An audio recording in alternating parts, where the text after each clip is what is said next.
Hello বন্ধুরা, দেখো এখানে দুপুরবেলার পর থেকে ওয়েদারটা কেমন কালো করে দিয়েছে। আর আমার এত ভালো লাগছে যে চারিদিকটা এত হাওয়া দিচ্ছে আর অন্ধকার, আমি দাঁড়িয়ে দাঁড়িয়ে দেখছিলাম। আর জলটা দেখো, শুধু জলটা আমার টলটল করছে একদম জলটা। তার মধ্যে মনে হলো চলো সন্ধ্যাবেলায় একটু পকোড়া করাই যায়। এরপর সন্ধ্যা হয়ে গেছিলো, বৃষ্টি পড়ছিল বাইরে, রাত্রি করে যেই বলা অমনি কাজ শুরু, পকোড়া করতে শুরু করে দিয়ে মানে পেঁয়াজি আর গরম গরম চা মুড়ি দিয়ে। এরপরে চা বসিয়ে দিয়েছি, এদিকে পেঁয়াজিটা মাখা স্টার্ট হয়ে গেছে, পেঁয়াজটা ধুয়ে নিয়েছি তাড়াতাড়ি করে। দেখি বাইরে তাকালাম, দেখি বৃষ্টি পড়ছে, দেখলাম হ্যাঁ বৃষ্টি পড়ছে।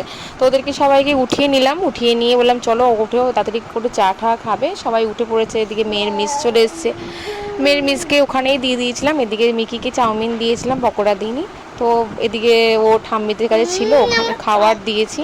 খাবার দেওয়ার পর দেখো এদিকে টাইগার চলে এসছে। টাইগার তো এদিকে দেখছে আমাকে, টাইগার তোমার তো হবে না। এইভাবে বৃষ্টি দিনটা একটু আনন্দ করছিলাম। আজকের মতো এইটুকু, ভালো লাগে লাইক করো, সাবস্ক্রাইব করো, টাটা।